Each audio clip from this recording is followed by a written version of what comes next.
Okay, I am live on YouTube. Okay, great. Well, welcome. This is Celeste of Astrology by Celeste, and I am here with the new moon in Libra. YouTube. Okay, let me share my screen and let's get going. I'm trying to be more efficient with these forecasts. Okay.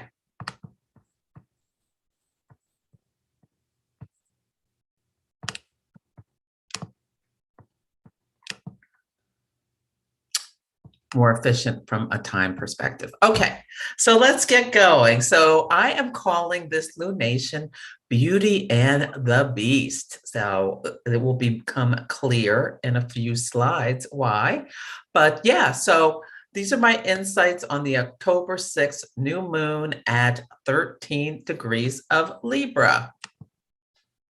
So I'm Celeste Brooks of Astrology by Celeste. I'm an astrologer, coach, and intuitive who used the moon cycles to retire from my 25 plus year corporate career to be an astrologer full time. So where you can find me besides here on YouTube is at my astrologybyceleste.com website.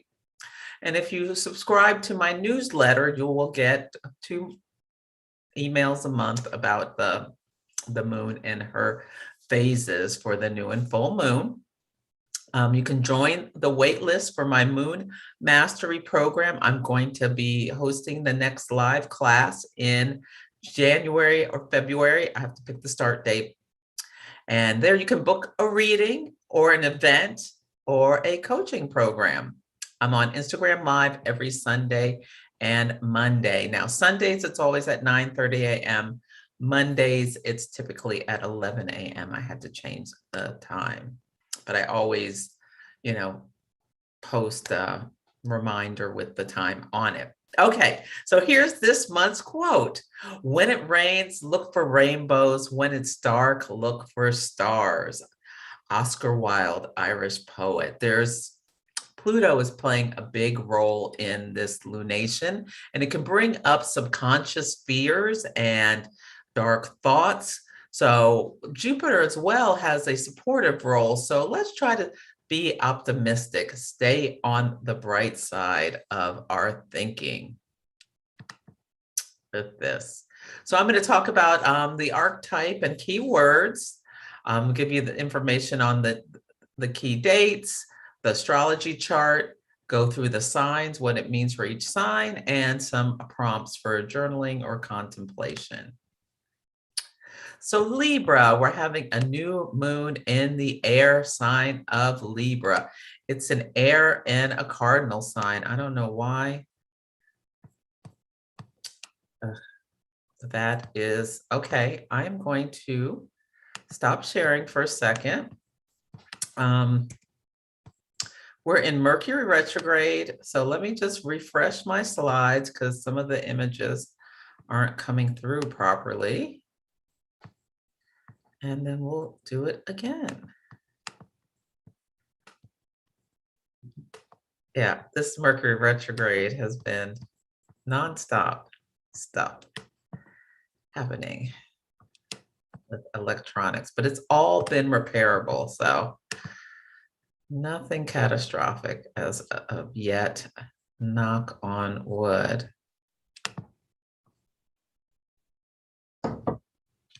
Okay. Here we go again. Okay, there, and it's working. Okay. So Libra is an air sign. Its I statement is I partner. Libra is very focused on the other. It's the reflection. Yes, it's ruled by the planet of Venus and naturally rules the 7th house of partnerships, and not just marriage partnerships or long-term relationships of a romantic nature, but also business partnerships as well as open enemies. And yeah, sometimes people have lawsuits going on when they have a key transit through their 7th house. So anyway, some key words for Libra are about balance. The symbology is that of the scales. So trying to maintain impartiality is a wonderful thing for Libra. Lots of lawyers are Libras. Elegance, we can think about, having an idealism with the Libra, strong Libra energy, and wanting to be tactful, refined, wanting to cooperation, harmoniousness with others, being sociable are all great keywords for Libra. Some shadows can be being flighty or passive aggressive or indecisive, like not committing to a course of action. Sometimes people can accuse people with this of being two-faced because they show one face to one person, one face to the other. Yeah, being people-pleasing or excessively gossipy are also Libra shadows. So some archetypes are the social butterfly, the flirt, the designer or the artist. Venus rules the sign, and peacemaker and lawyer. So we have each month, we have a new moon about a week later, the first quarter moon, where we make some key decisions. It's a crisis of action where we move things forward. Then the full moon offers the illumination, the culmination. And then the last quarter moon is a time for lessons learned, integration, and getting ready to let go of what was going on and start anew in a new sign the following month. But there are also these larger 9-month cycles, and culminating in a 2.5-year cycle where it's really ideal for like larger projects that you want to move forward in your life, or longer stories. You will find that if you track these, there will be things when you're activated by, the new moon activating a planet, or one of your angles, or the North Node or South Node or something in your chart, especially, that you'll be able to tie this story together. Now, oftentimes, if we're not working on something intentionally, you are not exactly sure what happens when the new moon seeds are planted, because they're planted in the dark of the moon when the sun and moon are standing together, whispering secrets to each other. But by the first quarter moon, it becomes clear. So this is the new moon in Libra that we're having on October 6th. At 13 degrees of Libra. In 9 months, next July, there'll be a first quarter moon at approximately the same degree. This one will be at 16, likely activating the same area of your chart. So it's a good to mark the date for then, especially if you have anything around 10 to 17 degrees of cardinal signs. So that would be Aries, Cancer, Libra, or Capricorn, because there may be some stories starting in your life around now that should have some clarity 9 months from now. 9 months after that, at the full moon, all will be revealed in April of 2023, and the last quarter will be the following January. So this is a long cycle. And think about, partnerships, how you relate to the others, how do you relate to the self versus the other, versus your family versus the outer world. These are the themes of the cardinal signs. Okay. So this is an interesting, a new moon. On the surface, there's almost like a placidity to it, like the surface looks shiny, just like Libra likes things looking nice on the outside, no matter what is on the inside. I feel that with this as well. So, but there's a lot going on here. The new moon is conjunct Mars. And in the sign of Libra, Mars is in its detriment. It's at home in Aries.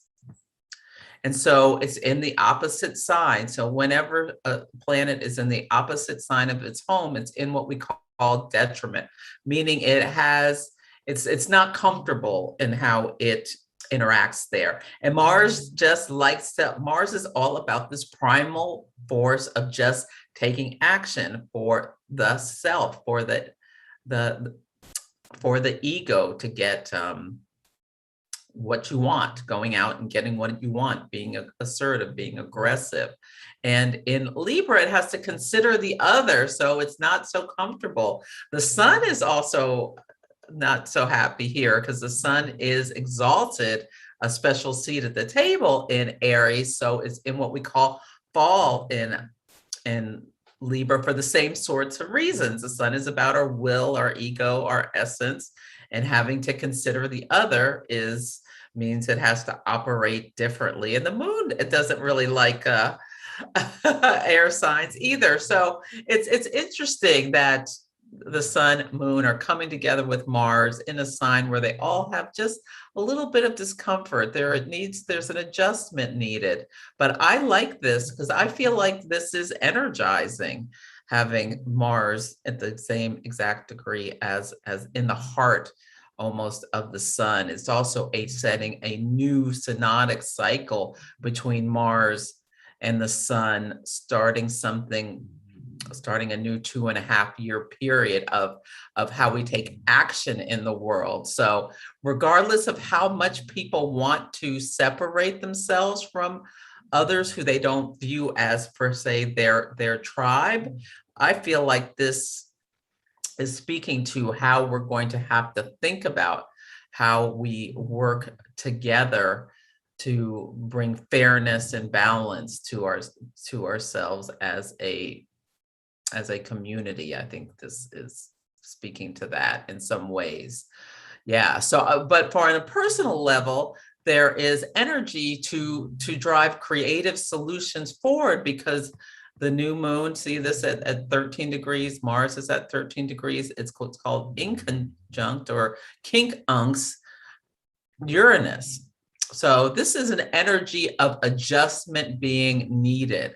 So I think with this rev of the engine from Mars and with Uranus being the great awakener, being innovative, being able to make like big step changes, that there can, you really could come up with some innovative solutions during your new moon ritual, as well as throughout that first week after this new moon. So stay present to what downloads you're getting on ideas, because you could get some really, really great ideas from this new moon. Now, the new moon is also opposite Chiron. Chiron is the wounded healer. It speaks to, our soul wound and how as we evolve, we can help others, but it's always something that's, a nagging pain for us in life. But whenever Chiron's activated, I feel like there is this opportunity for healing or hurt. Chiron it's technically a centaur. It's an ice body. We've called it an asteroid, but it's so much more than that. And it's also intimately related to people. I see it activations show up in terms of people's careers, like what they're here to do in the world, as well as their key relationships. Romantic relationships are tied in with Chiron, and the Magi Astrology have written a great book about just how important Chiron is in our lives. So I think it's significant that this new moon is with Mars here as well as opposite Chiron and Aries. And Mercury retrograde. So we've been in Mercury retrograde in the sign of Libra. It's bringing back, your ghost can show up, former relationships can show up, whether they're friends or lovers or what have you, either in person or in your mind, to try to bring up these topics for you to deal with and learn from. So stay present for who reappears in your life. Now, Mercury retrograde is squaring Pluto 3 times. So we've already had, by the time of the new moon, we will have had the first 2, and then yeah, we've had the first 2 at the time of the new moon, and so one more will be coming. But Pluto is the lord of the underworld. It's all about what lies beneath the surface, deep subconscious psychological processes. So really be present with this, because Pluto is stationing at the day of the new moon. So 5 days before, 5 days after. Yeah, there could be a lot of intensity and a lot of Pluto's about a triangulation, so it can bring 3 parties involved.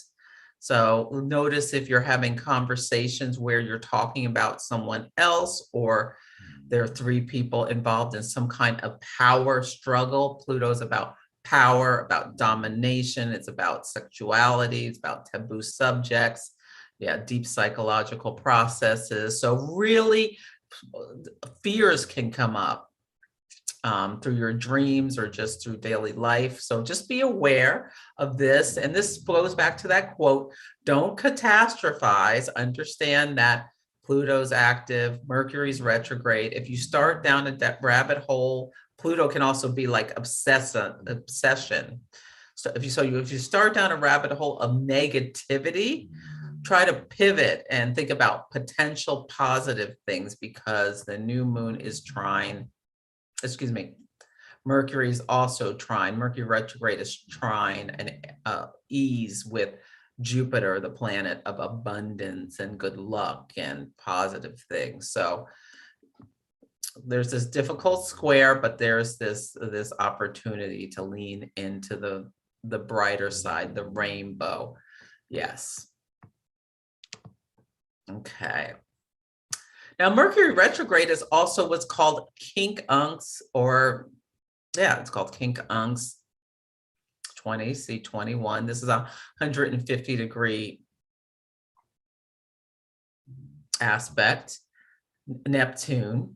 And so again, this is a aspect of adjustment. So Mercury retrograde is like, it's classic for miscommunication. So just, choose your words carefully. If you're writing something down, either text or email, double check everything before sending, or just, watch what you're speaking about, because you may, if you're rushing, you may misstate things, or there may be just this miscommunication. Yeah, so Venus and Venus is in Scorpio, and Venus is also in fall in Scorpio, just like Mars is in fall in Libra, because Venus is at home in Taurus. And that speaks to Venus likes things nice, likes things pretty. Scorpio is all about the deep, dark depths of, the underworld and what lies beneath, and that deep analytical, psychological processing stuff. So it's not comfortable there. But Venus and Mars can, what we do call Freaky Friday. They are in mutual reception. They can switch hats and be at home. Venus is at home in Libra. Mars is at home in Scorpio. So this can give you the ability to have cooperative, persuasive, and strategic action. So I think this really helps potentially to work with someone rather than against them, as you're moving your goals forward, or in your personal lives, your partnerships and whatnot. Now, Venus, and this is the thing that really, I think, is really bubbling beneath the surface as well. So Venus and Scorpio is what's called parallel. It's about declination. They're on the same level as stationing Pluto. So watch the news for stories around love triangles and revenge stuff. And yeah, deep, there can be deep obsession is what I see. This is the beauty and the beast aspect. So parallels are similar to conjunctions. Contraparallels are similar to opposition. So this is like, it's almost like Venus in Scorpio, who's answering to Pluto, is parallel Pluto. And yeah, so there can be, watch the next week. There could be a lot of intensity around relationships, sexuality, powerful women. See what's happening around this. So in our own lives, let's be passionate and strive for intimacy, but avoid manipulation. Yeah, that could be a shadow of Scorpio energy, trying to be the marionette, but behind the scenes. Yeah. So don't turn love into a battlefield. Okay, so the Sabian symbol for this new moon, and Linda Hill wrote this beautiful book about all the Sabian symbols. And it was when, back in the 1920s, Elsie Wheeler, a clairvoyant, sat under a tree with this astrologer, Mark Edmund Jones. And for every degree of the zodiac, she channeled a vision of what she saw. And for this Libra 13 to 14, in the heat of the noon, a man takes a siesta. So this, to me, speaks to what we're having going on around the Haitian immigrants at the Mexican border. And all of this, I mean, it's just a catastrophe. And it's, Libra also rules like the courts and is involved with decisions and legal decisions. So we may see some legal decisions around that. It's also a reminder to not just like work yourself to the bone. It's a reminder to take breaks when you need them, but like keep things steadily moving forward. And I think Mars being next to the new moon and King Unc's Uranus is going to give us the energy to move things forward. Yeah. So we've been with most of the outer planets retrograde, and they're going to start going direct. So that's going to push the energy forward. Time is going to speed up. It's kind of been a little nice, a little slowed down a little bit, but I think we're going to see that it pulled forward much faster because we are on the precipice of eclipse season. The first eclipse is November 19th, and we can see things starting to swoop in 6 weeks before the official eclipse, and we're right about at that edge. So just be prepared, time to start speeding up. So get your rest now. Okay. So now what I'm going to do is I'm going to pull a card, and I am going to discuss each sign and some things to think about with this new moon. And you should listen for your sun sign and your rising sign. And then I'm going to be using Wisdom of the Oracle by Colette Baron Reed. This is one of my favorite decks. Okay. So I'm going to start with the first house. So if you are a Libra, this is your month. It is the new moon is in your first house of the self, of the body, of your appearance. And if you're a Libra rising, you're also very concerned about your appearance and all of this sorts of stuff. So you can think about how you want to rebrand yourself in any ways, or making any kind of adjustments to you. Make healthier choices. Get out some of that sugar, if that's an issue for you, out of your diet. Okay. And so this is so interesting. So the card is chaos and conflict in protection. So Libras like things nice, like things harmonious. Mars is next to this new moon. And like I said, it is King Unc's Uranus, which is the card, this chaos and conflict card is Uranus. So for me, this means like you may need to get into some of the action and work with any chaos that is going on in your life, and not just try to don't try to sugarcoat it or just avoid it or anything like that. Yeah, so very interesting. Oh yeah, and if you're watching this on YouTube, I can't see the comments or the chat, so don't write in chat. You can write in the comments section and I will respond from there. Okay.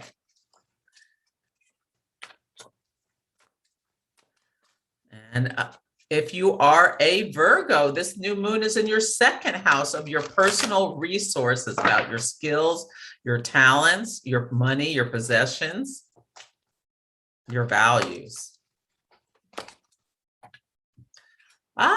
Virgo, trust your higher power. So this for you Virgos, especially that obsessive Mercury square Pluto, if that starts whipping up with you, yeah, just remember to trust your higher power and don't catastrophize. Look on the bright side. Okay, and you can set intentions about second house topics. Okay, Leo, it's your third house of early life siblings, your neighborhood, communication. You can maybe consider networking, like how do you want a new start with networking? Yeah, it's an air sign, so air signs are about the intellect, they're about communication, they're about how we work with other people and specifically partner with Libra. Okay. Oh, so deep knowing, Leo. So this is all about, Leo, think about how you can trust your gut with any kind of situations, especially relationships. You know what's going on. Yeah, don't, again, with Libra, don't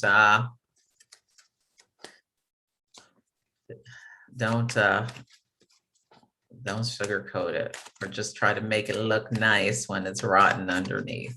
Okay. So for Cancer and Cancer rising, this is a fourth house new moon. So think about maybe you want to do a home beautification project, or like think about family foundations. Maybe you want to do some ancestry stuff, or like, yeah,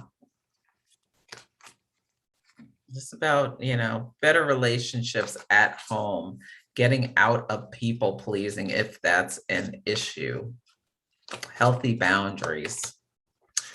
So Cancer, the card is go the distance in protection. So think about how you need to take a rest, where you don't want to just keep pushing against brick walls. Sometimes it's time to slow down, take a rest, and recoup. So there may be some need for you to do that this month, Cancer. Okay. And if you're a Gemini, it's a fifth house. So fifth house is nice because it's all about joy, what we create for our pleasure. Children fall in here, dating, sex, creativity, fun. So think about a habit, a hobby. Excuse me, I didn't mean habit, I meant hobby. Like, make sure to plan some time to enjoy your hobby this month. And ooh, loyal heart and protection. Oh, this is the betrayal card. So think about, yeah, it's Mercury retrograde. Think about when you've been betrayed in relationship or you betrayed someone else, and what was the larger learning from that? And, how can you be more devoted or loyal going forward? Or call in people who are more devoted and loyal going forward. Okay, Taurus, the sixth house, health and daily life, how you serve. I'm doing this. I'm a Taurus sun, Cancer moon, and Taurus sun, Aries moon, Cancer rising. So anyway, I'm doing this fast, prolonged fast next week. Wish me luck. I got to get it together. I have been enjoying myself too much. Okay.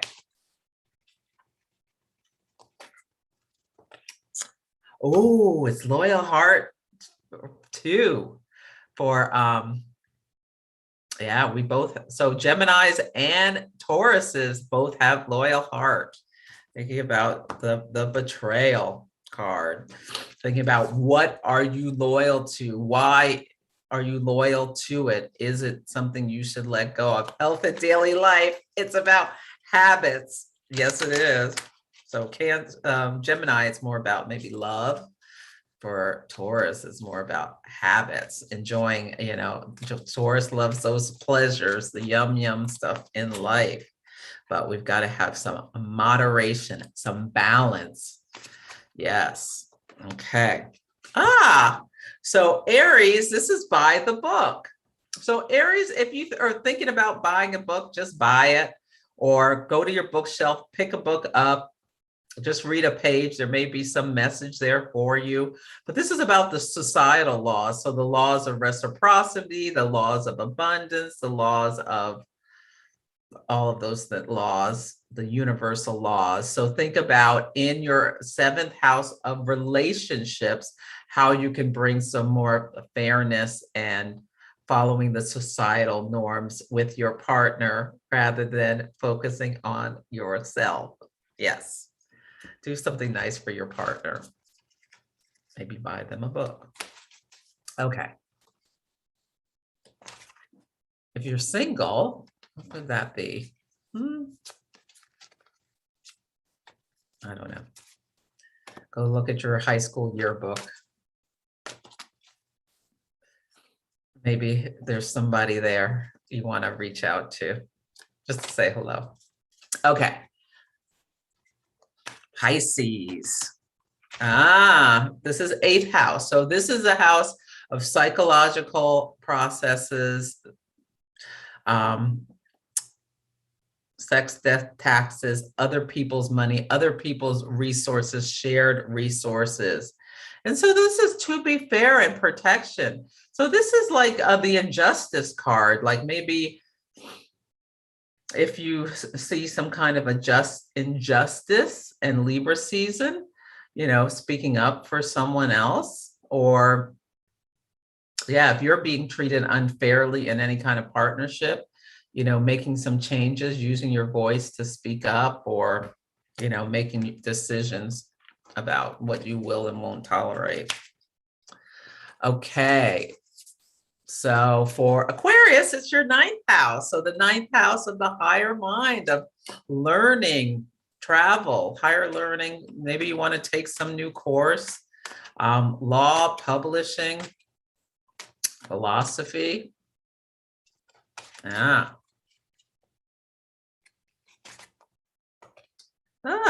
So here and now.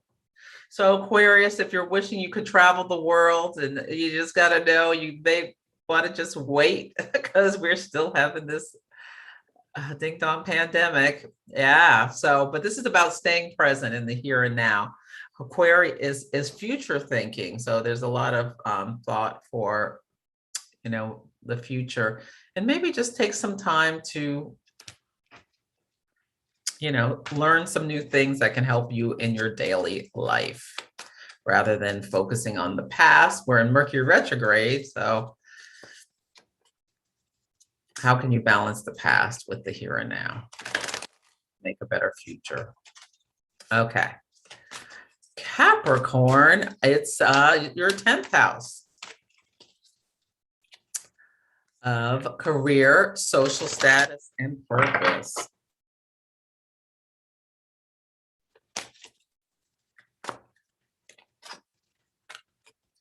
Okay. Your reputation. TikTok. So Capricorn, now Libra and Capricorn square each other. So this is about divine timing. So if this is about relationships, and if you're lamenting, oh, where is he or she or whatever, just know divine timing. Things happen when they're a reason. If you're lamenting about your career, why isn't it moving forward faster? Let's keep that in mind. Have balance. I know you're trying to climb that mountaintop, but Yeah.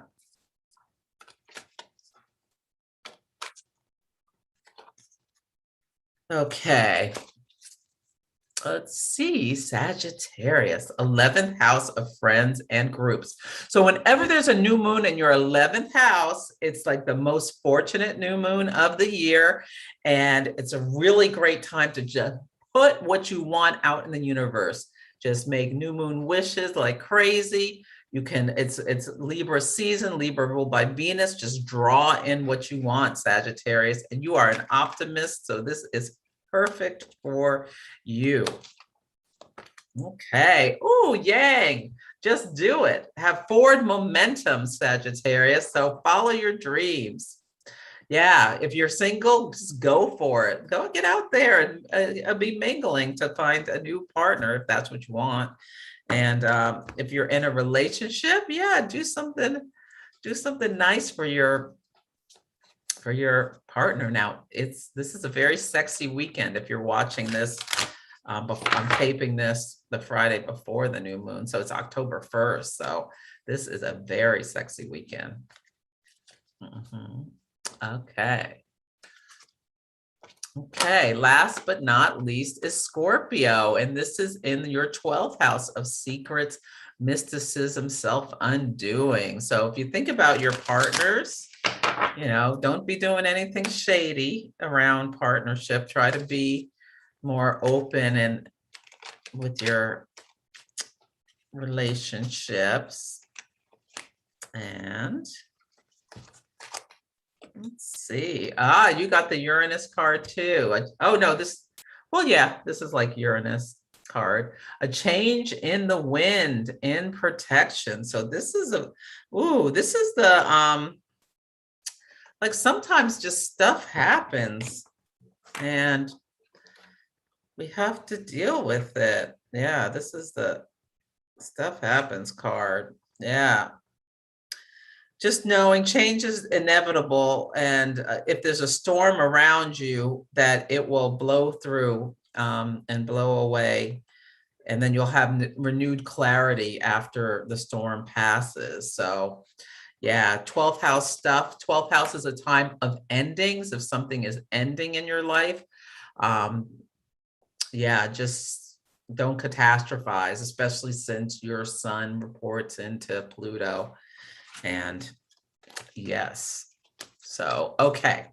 And then I want to pull a crystal card for all of us from the Crystal Spirits deck. Because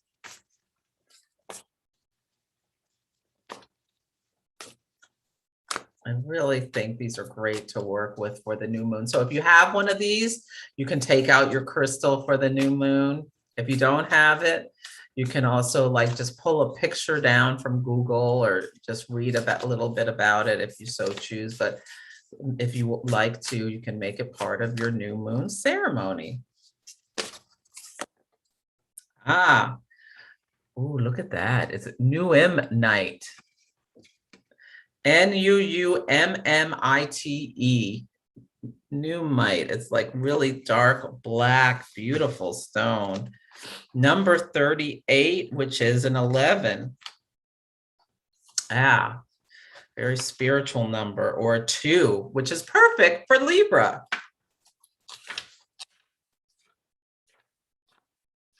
I'm going to read this.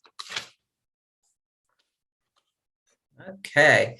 Achieving self-mastery in inner power, recovering your sense of self. So inner power with like Pluto stationing and that Mercury square Pluto, achieving self-mastery. Pluto's in Capricorn. I like this. Evidence of progress can seem elusive at times, but when Nuummite spirit appears, it's a sign that you may be underestimating how far you've come. We're in October. Think about how far you've come this year. Our minds are conditioned to pay attention to the negative and overlook all the good in our lives. I'm telling you, I'm channeling this energy because, that quote about, when it rains, look for rainbows. This is exactly what this is saying. Yeah. You may not have received a big blue ribbon or parade in your honor, but the conscious universe acknowledges and celebrates all your hard work mastering your fears. Make peace with the part of yourself that tells you that whatever you do will never be enough. You are developing mastery, and there will be times when you feel as if your progress is slow and inadequate. But you are called now to acknowledge that you have indeed preserved, learned much, and not given up. Doing so will help you stay the course rather than veer off track. Oh, this is a message for me. I was thinking about fooling around this afternoon rather than working. Okay, be gentle with yourself as you master the challenges you always seem to overcome somehow. You are getting better at this thing called life, at building healthy relationships and prosperity, and at knowing and loving yourself as much as the conscious universe does. Give yourself credit and keep practicing. We are all learning, and the Lumite spirit is here to tell you that the conscious universe is watching and is proud of you. Oh, I love that. Yes. So that is the crystal I'm going to keep this out for myself. Yeah, perfect. Okay. A new moon ritual. So I highly recommend the new moon's next Wednesday. So taking some time to making the space to listen to your inner voice where the sun and the moon are together, whispering secrets in the Libra house of your chart. So bringing in the elements, I recommend, I keep it simple. I just have a candle and incense. I have my flowers and my crystals. I do some journaling for the air, have some quiet time. And for the water, take time to do some meditation. And I love tarot and oracle cards. Yes. So setting intentions. So these are some prompts for you to consider for journaling, oracle cards, or contemplation. So how can I release the past to improve my current relationships with Mercury retrograde? Think about how you can release the past, not just your past romantic relationships, but also hereditary, familial stuff. Cancer and Libra are signs that square each other. Yeah. What is my relationship with the word no? The no is setting healthy boundaries is so important. And if you have an issue with that, think about how you can strengthen them. And think about what actions will create more balance in your life. Embrace the law of attraction. What will you call in? Venus rules Libra. Venus is yin, a yin principle. Now, Venus is in Scorpio, so there's that intensity, but where you use this for being sexy and intriguing, not manipulative or deceitful. Yes. Okay, and then these are some resources. My intention setting with the moon ebook is up. So you can download it from my website, astrologybyceleste.com, or if you follow me on Instagram, that's where I do most of my posting, and I have my free programs over there. So there's a link in the bio where you can get it from there. Dietrich Pessin, this article, Lunar Gestational Cycles, talks about those 27-month cycles, those larger cycles that we're working with. And then these other books are as nice as well. Moonology, The Archetypal Universe is a great book. It talks about every two planets, when you pair them, regardless of its conjunction, trine, whatever the aspect, it gives some depth to the meanings of the symbology of the combinations. And the rulership book for, what rules what. Libra rules marriage, Libra rules balance, Libra rules all those kind of things. So if you need help with understanding that, that's a great book. the Sabian Symbols book by Linda Hill, and I always use Solar Fire software. So thank you so much for joining. I hope you found this interesting. You can drop a comment in the chat and I will come answer it. And if you enjoyed it, yeah, drop a like. Okay, or thumbs up, whatever that thing is. Thanks so much. Bye. Oh, this is Celeste of Astrology by signing off.